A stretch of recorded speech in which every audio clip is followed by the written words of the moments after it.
Okay, here we're gonna see if we can do some data on pure power tube distortion. This is the amplifier. It's pretty simple. It's called my 50 BMG. It's got two 6CA7 output tubes. It's got a plexi output transformer. It's got a Hammond. It's 300 at 287 milliamps, so it's a pretty stout power transformer. With 6CA7s, it makes about 45 watts, something like that, clean. I've done a little testing this morning, and there's really no reason to go through all the stages because the sine wave stays clean pretty much all the way through. When it gets to the phase inverter, that's where we get to enough gain to clip any signals. Anyway, what I have here is, you see, I am actually plugged into the power tube plate and the power tube grid. Here's the scope. I'm gonna see if I can just set it down and see if it will do what it needs to do here. But the top trace, this is the grid. I'm not fooling with the power tube plate, because if I touch something off, we'll have a 4th of July incident in here. It's probably not good for my scope to do it off of the plate, but if I do it off the output, then you're seeing both power tubes, and that makes for skewed data. Anyway, here we go. And you have to realize and remember that the grid is inverted to the plate output. So when you're seeing this is the grid, so whatever this portion of the waveform does is what this portion reacts to.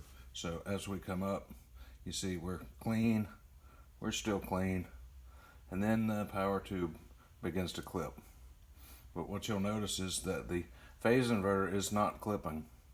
There may be some distortion, but like you see, it's beginning to bunch up right there a little bit, but we're clipped. I think there's some clamping going on, but we're still going. The phase inverter is still going, no clipping, and that's everything it's got. And if you see the output, it's pure square. Now the other side of the phase inverter, you're going to notice, is doing some funny stuff, but it is not the side of the phase inverter that is influencing the power tube output. Because if we go to the output of the amp, you'll see that there's a very similar waveform for the output of the amp. Now, that is the non-inverting. That's the second side of the phase inverter, the 82K side. Now, when we go to the other side of the phase inverter, you're going to see something that I found was interesting, because it actually does clip. Let's see if I can do this and not do something really bad.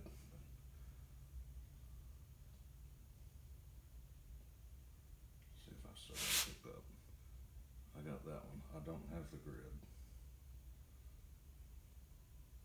There it is. All right, now once again,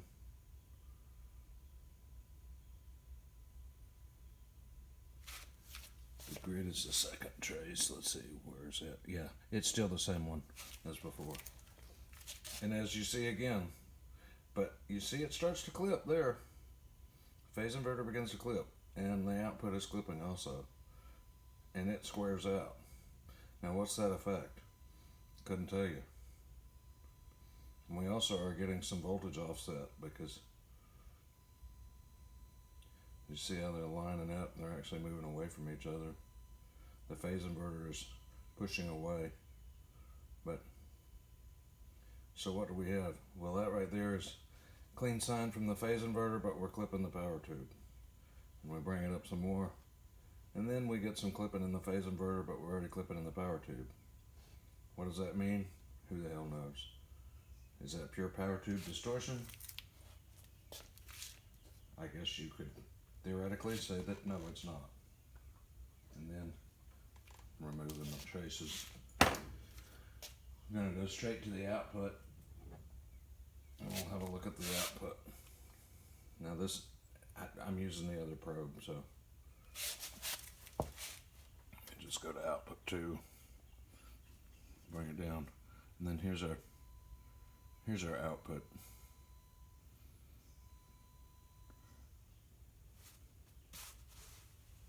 I'm doing the JTM50 here in a minute.